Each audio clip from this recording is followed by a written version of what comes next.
কেতিয়াও নোহোৱা নোপোজা কাৰণ ধেমাজিত বানপানী হয় নামনি অসমত বানপানী হয় এইটো বানপানীৰ লগত মোৰলেছ সেইবোৰ অঞ্চলৰ মানুহ অভ্যস্ত হৈ গৈছে কিন্তু শিৱসাগৰ চৰাইদেউ যোৰহাট সচৰাচৰ বানপানী নোহোৱা জেগা এই আনপ্ৰেচিডেণ্টেড বানপানী য'ত চৰকাৰী হিচাপতে মৃতকৰ সংখ্যা 70 চেৰাই গৈছে সন্ধানহীন লোক কিমান কোনো ক'ব নোৱাৰে স্বয়ং মুখ্যমন্ত্ৰী ডাঙৰীয়াই কৈছে এটা নিৰ্দিষ্ট সংখ্যক মানুহক ৰিচ কৰিব পৰা নাই ইমান ভয়াবহ বানপানী হোৱা সত্ত্বেও কেন্দ্ৰীয় চৰকাৰে ফিতাহি মাৰি থাকে ইমানবাৰ প্ৰধানমন্ত্ৰী আহিলে ইমানবাৰ কেন্দ্ৰীয় মন্ত্ৰীসকলে অসম ভিজিট কৰিলে উত্তৰ পূৰ্বাঞ্চল ভিজিট কৰিলে কিন্তু আজি 11 দিন পিছতো দেশৰ প্ৰধানমন্ত্ৰী ডাঙৰীয়াৰ যিদৰে তেখেতৰ মণিপুৰ যাবলৈ সময় নহল একেদৰে বান বিধ্বস্ত যোৰহাট গোলাঘাট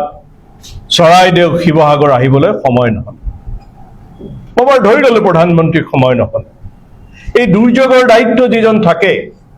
কেন্দ্ৰীয় গৃহমন্ত্ৰী অমিত শ্বাহ ডাঙৰীয়া তেওঁ সততে অসমলৈ আহি থাকে কেন্দ্ৰীয় গৃহমন্ত্ৰী ডাঙৰীয়াৰ সময় নহল ঠিক আছে তেওঁলোকে ভালকে যাব নোৱাৰে অন্তত এবাৰতো আহি এৰিয়াল সাৰ্ভে কৰি যাব পাৰিলেহেঁতেন নহল কৃষি মন্ত্ৰী কেন্দ্ৰীয় কৃষি মন্ত্ৰী শিৱৰাজ সিং চৌহান তেখেতৰ সময় নহল মই জলশক্তি মন্ত্ৰীৰ কথা বাদেই দিলোঁ এই যে কেন্দ্ৰীয় মন্ত্ৰীসকলৰ সময় নহল প্ৰধানমন্ত্ৰীৰ সময় নহল অসমবাসীৰ দুখত সমভাগী হ'বলৈ তেওঁলোকৰ সময় নহয় অকল যেতিয়া ভোট আহে নিৰ্বাচন আহে তেতিয়া তেওঁলোকে নিৰ্বাচনৰ সময়ত ভোট বিচাৰি আহে আমাৰ দুখৰ সমভাগী হ'বলৈ তেওঁলোকৰ সময় নাই মই ভাবো যে সময় এতিয়া উকলি যোৱা নাই আমি কংগ্ৰেছ পাৰ্টিয়ে দাবী কৰোঁ যে অতি শীঘ্ৰে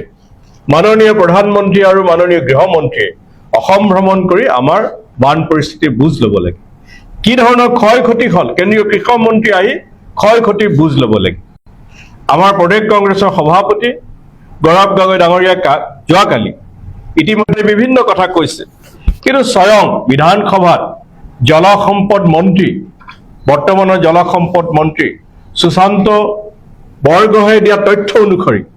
ৰাজ্যৰ 4,800 কিলোমিটাৰ মথাউৰিৰ 3,000 কিলোমিটাৰ মথাউৰিৰে 4,800 কিলোমিটাৰ মথাউৰিৰ ভিতৰত 3 থাকে তেনেহ'লে ভৱিষ্যতেও যেতিয়া আকৌ দুৰ্যোগ আহিব আমি কেনেকৈ মোকাবিলা কৰিম ৰাজ্য চৰকাৰে আৰু কেন্দ্ৰীয় চৰকাৰে এই বিষয়টোত গুৰুত্ব দিয়া উচিত মুখ্যমন্ত্ৰী মহোদয় অকল কথাৰ ফিতাহি নামাৰি এই 3,000 কিলোমিটাৰ মথাউৰিক কিদৰে আমাৰ নতুন মথাউৰিও লাগিব কিন্তু এক্সিষ্টিং যি 3,000 কিলোমিটাৰ মথাউৰি তেখেতৰ মন্ত্ৰীৰ ভাষাতে যাৰ বান প্ৰতিৰোধী ক্ষমতা নাইকিয়া হৈ গৈছে সেইখিনিত যেতিয়া বান প্ৰতিৰোধ ক্ষমতা আহে সেইখিনিৰ ব্যৱস্থা কৰিবলৈ আমি দাবী জনাইছোঁ আমাৰ এই MGNৰেগাৰ অন্তত 25 এই আমাৰ 4খন জিলাত 25 দিনৰ কামৰ মজুৰি শীঘ্ৰে শ্ৰমিকসকলৰ কাৰণে মুকলি কৰি দিব লাগে যাতে অন্তত কিছু সকাহ কাৰণ তাত বহুত কৰিব লগা কাম আছে সেইখিনি সকাহ যাতে পায় সেইকাৰণে মুকলি কৰি দিব লাগে তদুপৰি যি বান ক্ষতিগ্ৰস্ত পৰিয়াললৈ 15,000 টকা ঘোষণা কৰিছে মুঠেই সাফিচিয়েণ্ট নহয় গতিকে আমি বিচাৰোঁ যে ডিষ্ট্ৰিক্ট মিনাৰেল ফাউণ্ডেশ্যন যিটো থাকে প্ৰতিখন জিলাত আৰু উজনি অসমৰ জিলাসমূহত যথেষ্ট খনিজ সম্পদ আছে আৰু তাৰ মিনাৰেল ফাণ্ডো যথেষ্ট শক্তিশালী সেই মিনাৰেল ফাণ্ড বান বিধ্বস্ত এলেকাৰ কাৰণে মুকলি কৰি দিব লাগে তাৰ আমাৰ বান বিধ্বস্ত লোকসকলৰ বাসগৃহ নিৰ্মাণ পথাৰৰ পৰা বালি বোকা মাটি এইবোৰ আঁতৰোৱাৰ কামত আৰু বিদ্যালয়সমূহ মেৰামতিৰ কামত ব্যৱহাৰ কৰিব লাগে মিনাৰেল ফাণ্ড তদুপৰি উজনি অসমত যিবোৰ কোম্পানী পাব্লিক সেক্টৰে হওক বা প্ৰাইভেট সেক্টৰে হওক এটা দুটা কোম্পানীয়ে দিছে কিন্তু সকলো কোম্পানী আগবাঢ়ি অহা নাই পাব্লিক সেক্টৰ আৰু প্ৰাইভেট সেক্টৰ ONGCকে ধৰি সকলোৱে বান সাহায্যৰ কাৰণে মুকলি মনেৰে আগবাঢ়ি আহিব লাগে কাৰণ তেওঁলোকৰ CSR নিয়মে আছে এই CSRৰ ফাণ্ড তেওঁলোকে মুকলি কৰি দিব লাগে আমি সেই দাবী জনাইছোঁ মুখ্যমন্ত্ৰীয়ে কৈছে যে আগষ্ট মাহৰ যি অৰুণোদয় সেই অৰুণোদয় 1,250 টকাৰ পৰা বৃদ্ধি কৰি 2,500 টকালৈ 4খন জিলাৰ কাৰণে কৰিব খুজিছে যোৰহাট গোলাঘাট শিৱসাগৰ চৰাইদেউ কিন্তু আমি সকলোৱে জানো যে অৰুণোদয় কিছু সংখ্যক লোকেহে পায় সকলো মহিলাই নাপায় যেহেতু এই ভয়াবহ দুৰ্যোগ হৈছে সেইকাৰণে আমি বিচাৰোঁ যে এই 4খন জিলাৰ সকলো মহিলাক যিসকল তেওঁলোকৰ সিলেকশ্যন লিষ্টত আছে অকল সেইখিনি নহয় সকলো মহিলাক এই অৰুণোদয়ৰ সুবিধা 2,500 টকা অৰুণোদয়ৰ সুবিধা সকলো মহিলাৰ কাৰণে মুকলি কৰি দিব লাগে, এইখিনি আমি বিচাৰিছো। আৰু যিটো কথা বেদব্ৰত বৰা ডাঙৰীয়ে আঙুলিয়াই দিছে, মই দুবাৰ বিধায়ক আছিলো, তাৰ দ্বিতীয়বাৰ 2016 চনৰ পৰা 2019 চনলৈকে, কাৰণ মই সাংসদ হৈ গুচি গলো, এইখিনি সময়তো মই বিধায়ক আছিলো। তেতিয়াও বান হৈছিল এনেকুৱা ধৰণৰ, ইয়াতকৈ অলপ কমে আছিলে, হৈছিল যদিও, কাৰণ সেইবাৰৰ বানটো সেই 3খন জিলাত নাছিলে, কাৰণ সেই 3খন জিলাৰ লোক বানপানীৰ সৈতে অভ্যস্ত নহয়। সেই সময়ত যিটো বান হৈছিলে অভ্যস্ত এলেকাত হৈছিল। তথাপিও আমি সেই সময়ত আমি বিৰোধী দলত আছিলো, কিন্তু কংগ্ৰেছ বিধায়িনী দলে আমি সভা স্থগিতৰ প্ৰস্তাৱ উত্থাপন কৰিছিলো। আৰু সেই সময়ত সৰ্বানন্দ সোণোৱাল মুখ্যমন্ত্ৰী আছিলে, সেই সময়ত কিন্তু